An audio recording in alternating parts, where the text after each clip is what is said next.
friends, welcome to Amina Samin. Today நம்ம சேனல்ல கீரையோட recipe தான் ஃப்ரெண்ட்ஸ் பண்ண போறோம். ஈவினிங் ஒரு சூப்பரான ஸ்நாக்ஸ் ரெசிபி இது. பாருங்க ஃப்ரெண்ட்ஸ், வெளிய நல்லா கிறிஸ்பியாவும் உள்ள நல்லா சாஃப்ட்டாவும் ஹெல்தியான கீரை வடை எண்ணெய் குடிக்காம எப்படி செய்யலாம்னு வாங்க ஃப்ரெண்ட்ஸ் வீடியோல பார்க்கலாம். வீடியோக்குள்ள போறதுக்கு முன்னாடி எங்க சேனலை புதுசா பார்க்குறவங்க இது வரைக்கும் எங்க சேனலை சப்ஸ்கிரைப் பண்ணலாம், சப்ஸ்கிரைப் பண்ணுங்க. பக்கத்துல இருக்க பெல் ஐகான் கிளிக் பண்ணுங்க. வீடியோவை ஸ்கிப் பண்ணாம பாருங்க.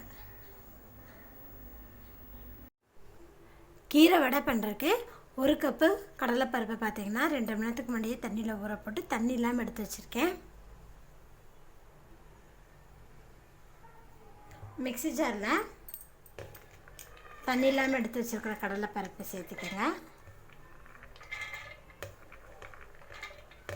அதாவது நான் 200 கிராம் கடலைப்பருப்பு எடுத்திருக்கேன் ஃப்ரெண்ட்ஸ்.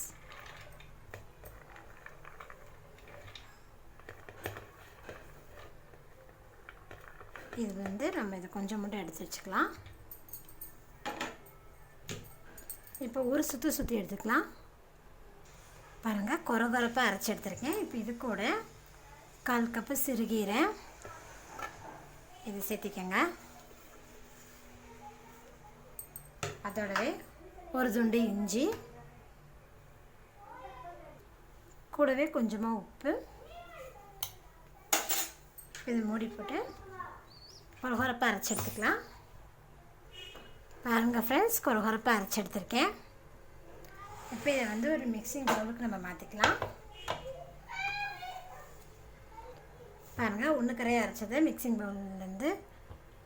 பவுலுக்கு மாற்றிட்டேன். இப்போ இதில் ஒரு பெரிய வெங்காயத்தை பொடியாக நறுக்கி வச்சுருக்கேன், அதை இதில் சேர்த்துக்கலாம்.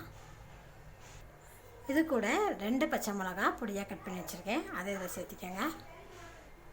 பொடியாக நறுக்கின கொத்தமல்லி தலைகள், 1/2 டீஸ்பூன் சில்லி ஃப்ளாக்ஸ், 1/2 டீஸ்பூன் ஜீரகம், கூடவே கொஞ்சமாக சோம்பு,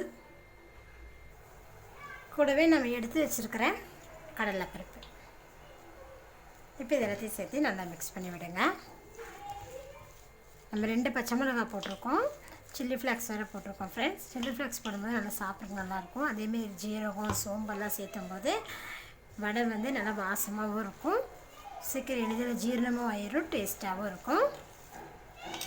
இப்போ இதை நல்லா மிக்ஸ் பண்ணி விட்டுருக்காங்க. பாருங்கள், நல்லா மிக்ஸ் பண்ணிவிட்டு கூடவே கொஞ்சமாக அதில் உப்பு சேர்த்திக்கலாம்.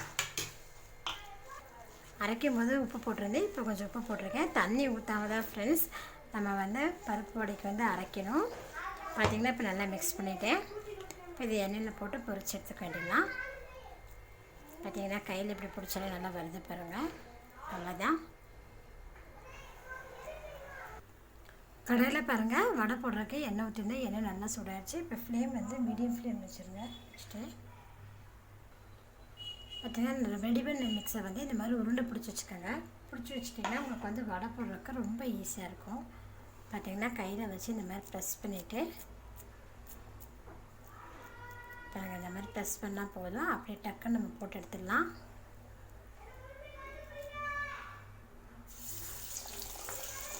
பாருங்கள், எண்ணெயில் போட்டாச்சு. மீடியம் ஃப்ளேம்லேயே வச்சு இதை நம்ம வந்து உள்ளே மீடியம் ஃப்ளேமில் வச்சு பண்ணும்போது தான் உள்ளே எல்லாம் நல்லா வேகும். பாருங்கள், 1 சைடு நல்லா குக் ஆகிருக்கு. இப்போ திருப்பி போட்டுக்கலாம்.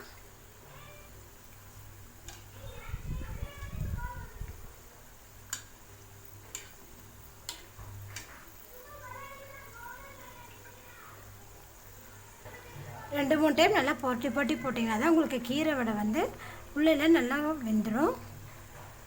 பாருங்கள், வடை பாருங்கள் நல்லா ரெடி ஆயிடுச்சு. இப்போ இதை நம்ம எடுத்துக்கலாம். எண்ணெய் குடிக்காத கீரை வடை பார்த்திங்கன்னா நல்லா சாஃப்டாக பாருங்கள், உள்ளே நல்லா சாஃப்டாக வெளியே நல்லா கிறிஸ்பியாக இருக்க பாருங்கள். லோ ஃப்ளேமில் வச்சிங்கன்னா உங்களுக்கு எண்ணெய் குடிக்கும், ஹை ஃப்ளேமில் வச்சிங்கன்னா வெளியே வந்து வெந்திருக்கும், ஆனால் உள்ளே வெந்திருக்காது. இதே நீங்கள் மீடியம் ஃப்ளேமில் வச்சு நம்ம வேக வச்சு எடுக்கும்போது உள்ளேயும் நல்லா வெந்துடும் பாருங்கள். எண்ணெயே குடிக்கல பாருங்கள். ஹெல்த்தியான கீரோட ரெடி ஆயிடுச்சு. நீங்களும் இது போல் செஞ்சு பாருங்கள். அப்புறம் ஃப்ரெண்ட்ஸ் செஞ்சு பார்த்துட்டு உங்கள் ஃபீட்பேக்கை சொல்லுங்கள். என்னோட இந்த வீடியோ உங்களுக்கு பிடிச்சினா லைக் பண்ணுங்கள், உங்கள் ஃப்ரெண்ட்ஸுக்கு ஷேர் பண்ணுங்கள். மறக்காமல் ஆமினா சமைச்சதை சப்ஸ்கிரைப் பண்ணுங்கள். நன்றி.